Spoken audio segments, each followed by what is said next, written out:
So just a little bit about my background. So I run a Lancaster Holding Group, and we're a venture capital investment firm, and we play in the venture capital space, private equity firm. I like helping people. So now, we've got about 7, 8 different companies that are in our portfolio right now. We're a smaller family shop, but I'm always looking for different opportunities and helping founders. And we may go in from an angel investor role. We may go in loan money. We may go in, from the venture side, or we may come in and help out with struggling businesses to be able to help them to right size. But the biggest thing that I look for right now in anything that we do is the people, right? And so, again, we talk about it, 90% of business problems are people problems, right? Well, when I'm investing, I'm 100% betting on the jockey, right? I'll bet on myself 200% of the time. I need to find and cut through the bullshit of the investors and the founders to be able to find the guys that I can bet on, right? For sure. And essentially that's what I'm doing. I'm making strategic bets on especially these, smaller companies that they're going to hit, right? And more importantly, from my standpoint, it's not necessarily about the dollars and cents, but what can I pour into as far as value from a person perspective, right? And so if there's a guy or a gal that, we look at and we look to invest in, I want to know that they're, again, going to be more than just the salesperson that can sell me for the first 30 days.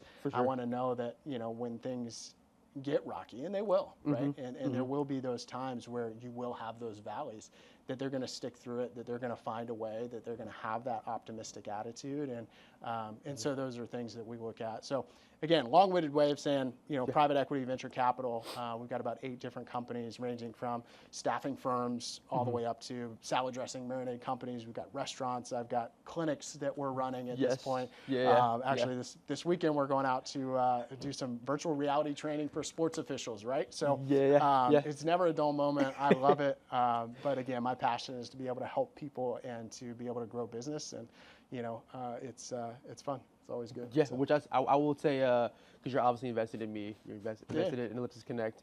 And the one thing that, like when you talk about having the passion for helping people, I can tell you this, like have felt that genuinely. Like from meeting with you, from our first meeting, at Buddy Brew to, sitting down with you today, I have felt like I've matured, not just professionally, but like, spiritually, personally as well. You've challenged me outside of the business where it comes to, reading different books and Robin Sharma and the 5 a.m. Club, and like different things where I feel like which we'll get into, but like there's a different value when you have someone that invests in you, not just financially, but I feel like you're someone that, okay, yes, you've helped me financially, but you also helped me with a lot more than just the business side of things. Me obviously recently becoming a husband, and we've talked about things like that.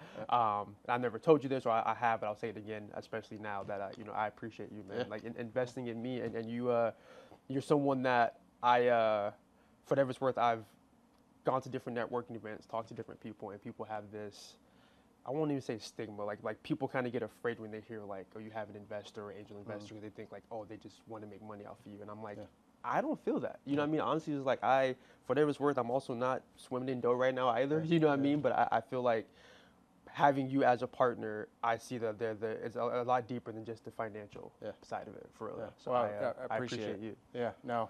I mean, that's what makes it worthwhile from my standpoint, right, is to be able to pour into people, right? And again, as we talk about 90% of business problems or people problems. Well, the flip side of that is the value that I can drive and that I can pull forward, right, is to invest in you as a person. And so, look, money's going to be everywhere, right? And so, and if we ever run out of money, we'll just print more, right? And somehow that's a solution. That's a topic for another day. But I guess my point is, for us, it's to invest and to pour into people, right? And if I can do that, the people will produce the profits, right? And it's not the other way around, right? And so if you're always just looking toward, okay, what's our bottom line? What's our bottom line? Yeah, that might work in the short term, right? But I play a long-term game, and that's the investment side as well. So like with these next questions too, I wanted to ask you specifically around, because I've talked to some founders early stage. I knew the Route Me team, Speak Sport with BK, and or even like Zora Safe, where they're in this stage where they're looking to either bootstrap or they're looking to raise capital, and they don't know how to raise capital, who to raise capital with, how to pitch, so on and so forth. Obviously, you've been in that seat from like a institutional standpoint, but then also as an angel investor. Yep. So I have some questions here just to ask you to get some insight for those founders. Yeah. So I mean, I think the question being, should I bootstrap or should I raise capital? Right. Exactly. Yeah. And so I would love to say, hey, there's one exact formula that tells you that, but just like life, there's nothing, right? For sure. I do think that it's a gut perspective. As far as from a founder side of things, we talk about where you're at, expectations, where you're at with projections. Like the biggest thing that I see anytime that we sit down with people is, if you think that money is going to, create value for your product, you don't have a product, right? You don't have a service. And so if you're looking to be able to raise capital, that's one of the things that we look at, right? Is how does that money help you in the velocity of reaching your goals, right? Because if you're an entrepreneur, you're a founder, there's nothing that's going to stop you from getting to your goal, right? Or at least I hope so. Right. And so, that's something that we look at as far as you're going to get there. It's just a matter of how quickly we get there, right? And the strategic partnerships of what will that money do, right? Which is why when you sit down with a bank and you look for a traditional loan, they're going to say, what are you going to do with the funds? It's not just, well, I just think I need 250 or 500 grand or, $100 million that we're raising for this tech company, right? It's what are you going to do with the funds? Because again, essentially what they're looking at is how can these funds accelerate the timeline of getting you there? If you're thinking that the funds are just going to build the value and the product for you, you're not there yet, right? And so that's something that I look at as far as, okay, do I raise money? Do I bootstrap? Bootstrapping, in my opinion, there's such a value play there because, again, you can see who's really in it, outside of just the dollars and cents. Very similar to what we talked about earlier, where it's like, it's more than just about the P&L, right? And so the second side of things that you've heard me talk about, as we take a look at some of the companies as well, is money's everywhere. So if you're going out and you're looking for an investor just because of the money piece, take another look, right? Because there's more than just money that will help to accelerate your business. And now we talk about connections and relationships and experience.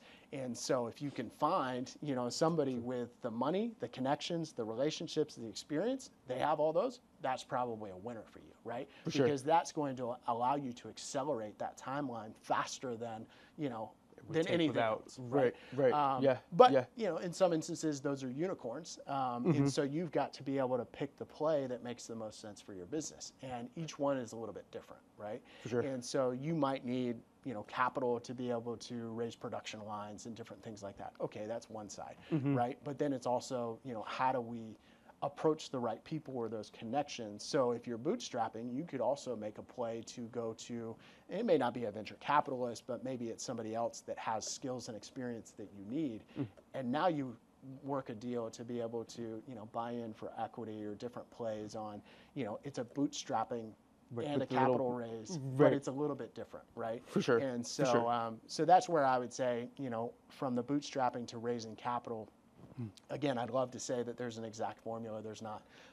And again, you could have, I've seen companies that, have the right capital, the right experience, the right expertise, the right skills, and they raise what they need and they still flop, right? And again, it's just, it's a matter of, what's going to happen in the marketplace and what can you control and what you can't. Right? And so, so that would be my play on bootstrapping versus raising capital. And again, I'd love to say that it's an exact science, but it's not. There's definitely an art to it. And that goes for both sides, right? For the company that's looking to raise money, and then also for the investor.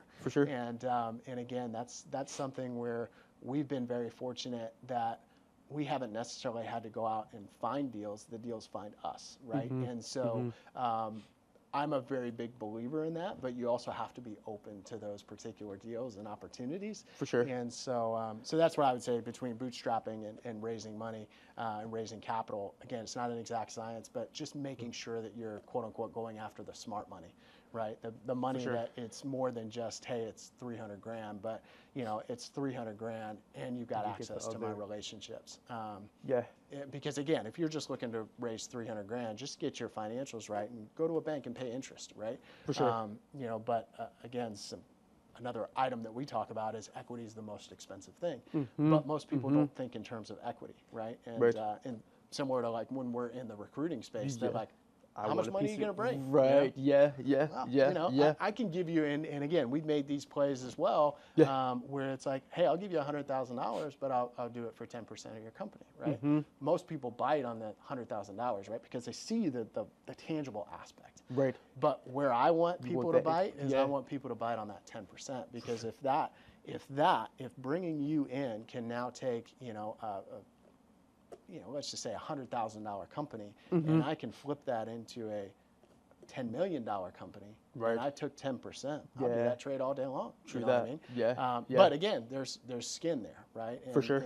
And there's risk, and it's not that $100,000 that I get today. Right. It's that playing that long term. So sure. Again, long-winded way of saying there's no exact hard and fast science, but just understanding the smart money when you're going out and you're looking to raise capital, I think makes a lot of sense. And I think that's it's so important in the early stage to talk about like the equity dilution, because that's one thing with like I have a client now, which like Shiftoff, for example, where like Trevor paused his Series A fundraising because he didn't want to raise capital just to raise it.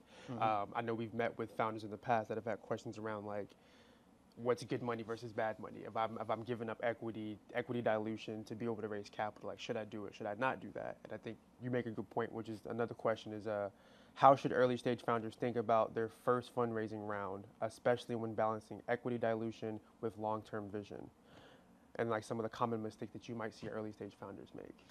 Yeah, I mean, I think it's very, very similar to the first question, right? Where it's like, if I'm taking money to take money, don't take money. Right? Like if I'm taking money just so that I can say that, hey, we raised $2 million in financing, that's great. And that's a feat, don't get me wrong. That's definitely something that, again, as we talk about, the startup funding is getting more and more challenging, right? For sure. Series A, Series B, those are a little bit more palatable right now. But I think that, don't just take money to take money, right? It's got to be quote unquote smart money. It's got to be something that, you're going to be able to accelerate your timeline on what your goals are, right? And most people, again, and we talk about the easy and the hard, right? And the hard and the easy. And so the easy route is to raise money. The hard route is to understand what you're going to do with that money before you raise it, right? And so, I've seen a lot of entrepreneurs that have bootstrapped, right? And they haven't taken any capital. And, it takes them 2 years to build a $5 million company, which is great. It's a great feat, everything else, and they're happy. And I've seen, where they potentially could have taken money, right, and accelerated that, and instead of 2 years, it was 6 months, right? But again, it's the smart money. And so, I take a look at it as far as, and I've seen the other roles where it's like, okay, you take $2 million in, but you don't have a plan, right? And again, it's that easy hard. So you take the easy money now, and then all of a sudden, you're going to be faced with the hard problem of, look, as well as I do, you take the venture capital money, get ready, baby. For sure. Reptile petting zoo, here we come. You know what I mean? Because there's going to be a time where everybody's all happy, excited. Hey, balloons, cake, cupcakes. Hey, man, we just raised $2 million, right? There's a payback there, right? And there's a prof. And so you need to just understand that, it's the easy hard or the hard easy. I will take the hard easy every single time. So if we're looking to raise money, I always look at, let's take the smart money on that. And, the secondary play is the equity dilution, right? And so if I'm going to take money from an investor and I'm going to take equity out of my company to give to that investor, it better be more than just money that you're bringing to the table. For sure. If it's money and you're a passive investor, the interest rate that you give me on that money better be far and above more than I can get on a bank because I'm giving up, not only am I giving up, money and the equity, which is going to be the most expensive part of that company. But now I don't have any additional value that you're bringing to the table, right? And so when we talk through, some of those things, if that's the case, just go to a bank, right? And don't give up that equity. And even if you have to pay 10% on that money, pay 10%. You know what I mean? And so again, it's the bet on yourself. And so I always am in the vein of do the hard easy, right? For sure. And so what that means is come together with the plan, right? Understand what you're going to do with that money. Do the due diligence, right? Make sure that you spend the effort, time, energy to make sure that you've got a plan for that money. Sure. And understand that, hey, I've never seen a plan go 100% according to the plan, right? Be nimble to be able to pivot, to do those things. And 9 times out of 10, if you just understand from a bootstrapping perspective, there's going to be, more often than not, things that you will be able to do from a diligence perspective that you didn't really realize that you didn't need to raise capital for, right? For sure. And so that's where a lot of the early stage startups or the founders that I talk with run into this gap is they think that they need to raise money, but that's the easy solution. The hard solution is solving the problem without raising money, right? The best solution is solving the problem without raising money, but then also raising money, right? Because now what we're doing is we're taking that timeline, we're compressing it, right? And so that's where we'd love to be able to, any investments that we make is, okay, how do we do that, right? And how do we increase the velocity? How do we pour into the founders to make sure that, hey, this is the right fit?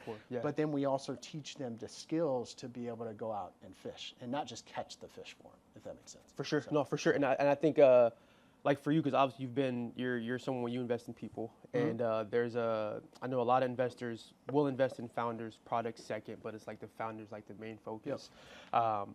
This is a world of like sales, right? We're always selling. We always talk about sales. So as an early stage founder, now I'm in a good position. I've made a little bit of money now. Now I'm looking to raise my seed round of funding. I'm in the room with an investor. What should I look for in terms of, like, you talk about like the connections that an investor can bring to you or the value? How do I know when an investor is blowing smoke or when they can kind of bring actual value to my company? Yeah, I mean, I think, again, we talk about, I would say, see more than just the money, right? And most people get blinded by, they might have a venture capital firm that's got, I don't know, $100 million in assets under management. They're like, oh man, this is a big person, right?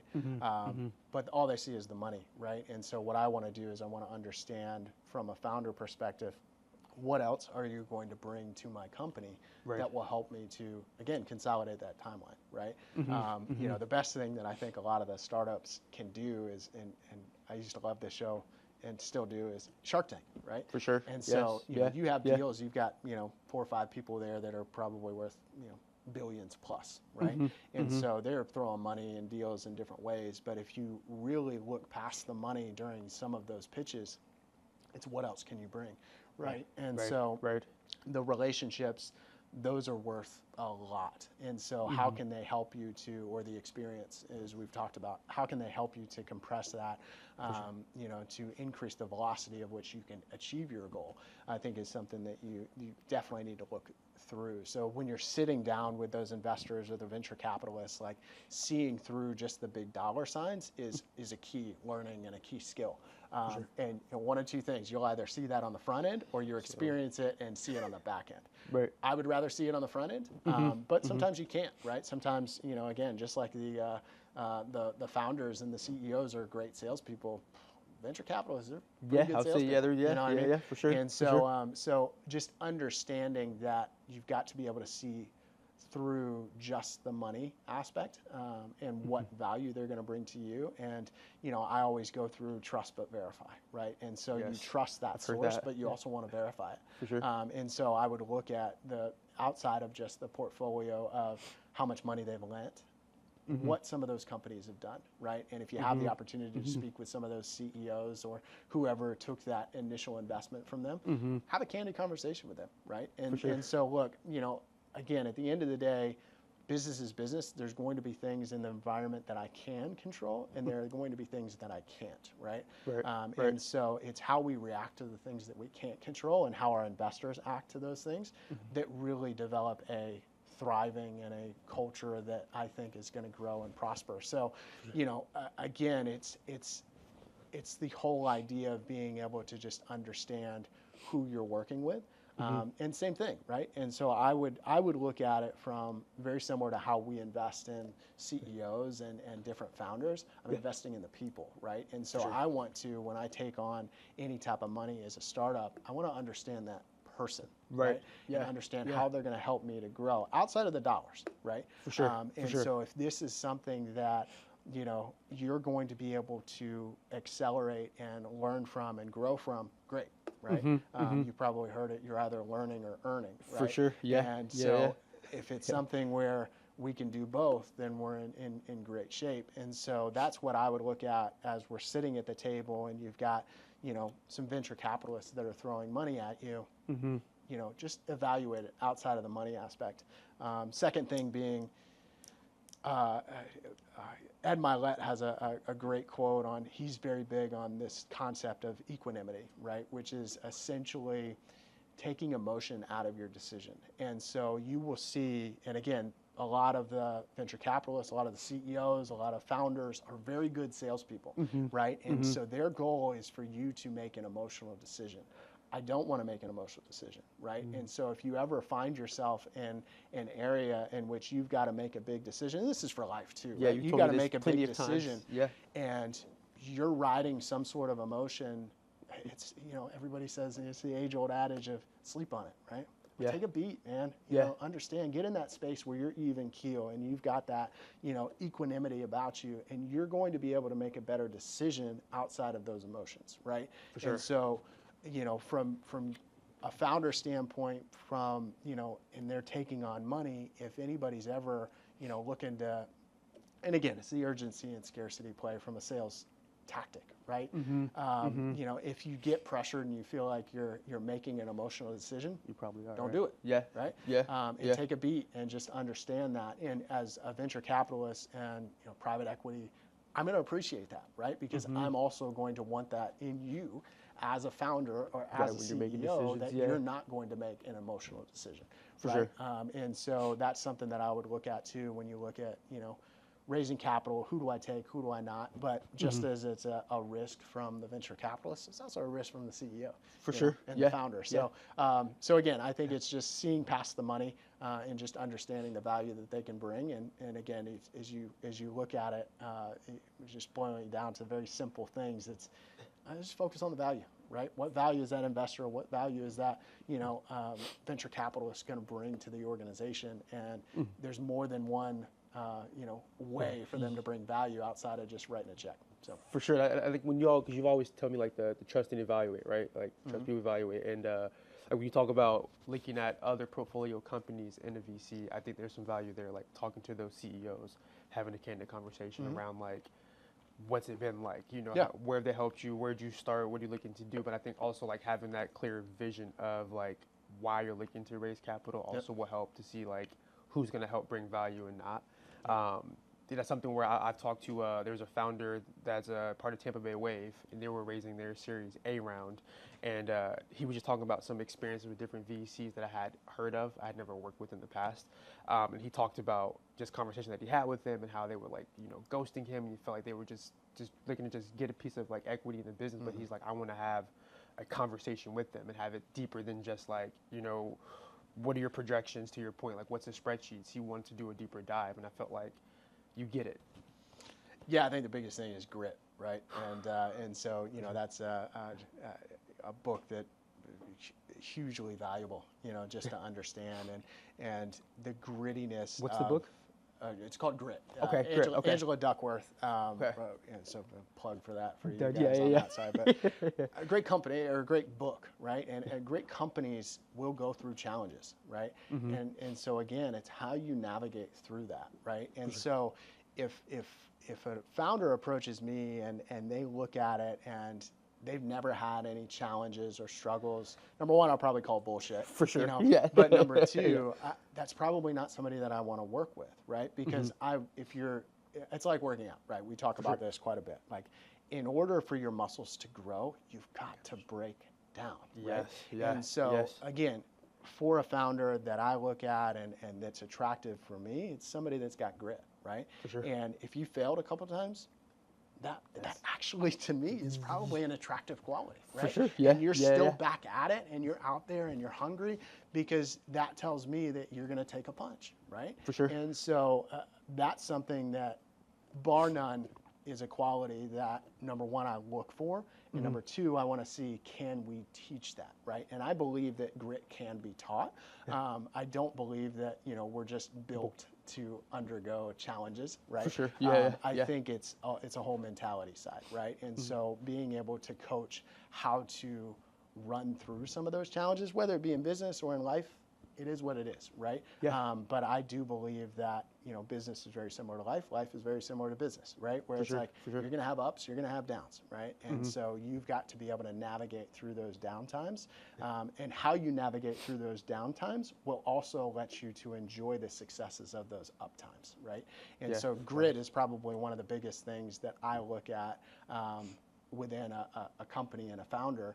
And again, just kind of seeing through the bullshit, right? Because I want to know how you operate, and so that's what I look at. And I feel like you were talking about earlier, like even as a founder looking at a potential investor, I think grit is on the other side of that too. Grit on the other side, right? Because I want to see, again, everything's not going to be sunshine and rainbows, right? And so as we talk to some of these other startups and founders that have potentially taken money from those venture capitalists, I don't want to hear all the good things, right? I want to know what happened when you missed projections for 2 quarters in a row. How did they react? How did they help, right? Rather than just screaming from, hey, the P&L says this, we're supposed to be at this percentage, do better.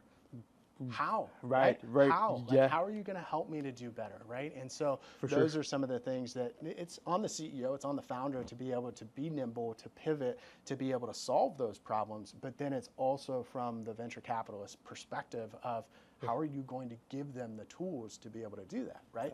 That's important, I think, especially nowadays, because you touched on it earlier, which is it's a unique time in like VC where a lot of companies, it's easier to raise a series A or B than it is like a seed round. Because a lot of times people, if you're raising your series A, series B, at that point you have some type of cash flow coming in, you have proof of concept where like seed round is investing in the founder. It's, okay, you have this idea, where are you with this idea? Is it gonna work? We don't know. And I think that's the unique time right now, where a lot of people are, I won't say struggling, but it's harder to raise that seed round versus like a series B. People will throw $10 million, $11 million. There's a company in Embark, they just raised $11 million in their series A. Now they've been bootstrapped for the last, 8 years? They started when they were in college, you know what I mean? But I think that's a good point where like, don't get too emotional, caught up in the emotional side. Like, sleep on it, think about who you're gonna get in bed with, who's gonna invest in you, and like, do they have your best interest when it's all said and done? I agree. And I think one other thing that, one of the great things that I learned, very quickly is, look to yourself first, right? And so a lot of people will look at it and say, oh man, it's so hard I'd love to start this business, right? But I don't have the capital, right? And so essentially what you're doing is you're pointing, and Hormozy talks about this as well, right? You're pointing the blame finger at the venture capitalist or the bank that won't raise you that money, and you're giving them all the power. When what you should be doing is pointing to yourself, right? Because what we're doing now is we're not only taking responsibility for that action, but now we're giving yourself that power to make that change, right? Don't ever think that, you're in this box, and this box is where you have to live. You know what I mean? It's breaking through that box, and then again, seeing the opportunity and the challenge of, yes, it's challenging for us to raise seed funding, but this is what we're going to do, right? To be able to navigate those waters and either raise the money regardless, or, go after it, bootstrap it, get to a point where now we do qualify for that Series A and Series B. And I guarantee you the learnings that you took from that and overcoming that challenge, we talk about grit. Facts. Dude. Again, we're emotional creatures. We're going to lean back, and I'm going to look back at those different things just to be able to say, oh yeah, remember when, we needed $100 grand and we figured it out? Well, now we need $10 million. We'll figure that out too. For sure. So. No, most def. Last question I have here, if you could give one piece of fundraising advice to an early stage founder, what would it be? Be smart. You know what I mean? I think there's a common theme here, which, it's the simplicity of business, which is also the beauty of it, right? Where it's like making sure that the money that you take is valuable, right? Outside of just the dollars and cents, right? And so what I really want a founder to understand is, how is this money going to better your business? And if you take a look back in a 5-year, a 10-year timeline, based off of the information that you're given today, based off of where you're at, to be able to just understand, yes, this was a smart move to make. If you can, awesome. Right. And again, nothing's ever definite, nothing's ever exact. So if you're waiting for that perfect storm and that perfect timeline of, this one checks all the boxes, right? That's you're not going to be waiting forever. Yeah, right? For sure. But at the same time, it's a risk play, and so I'm calculating risk. I'm making sure that the money that I take or the fundraising that we're doing is worth it. Then yeah, I think that you go for it. But again, I think it's more than just the outside perspective of the money. Think about the value that they bring. Think about the experience that they bring as well. Because again, I know a lot of multimillionaires, $100 million, net worth people that are miserable, right? And so I think it goes back to those, 4 spiritual things that we talk about as well, where it's like, your heart set, your mindset, your soul set, and all of those things matter, right? And so, I take some of those things into some of those conversations that we play with as well, where it's like, yeah, it's great. I raised $2 million, but now I got to pay that back plus a pref. That's going to be a tough deal. The beauty of this game is I don't know everything that's going to happen. For right? sure. I got some plans. That's what we Planning's good, right? But I've got to have that ability to be able to pivot out. So, yeah, I mean, I would say smart money, be smart with it. Don't make emotional decisions, and just focus on how that value can come in to your organization outside of just the checks that are written. So for sure, heck yeah. Well, till next week. Yeah, man. My guy, appreciate you. Absolutely. Yes, sir.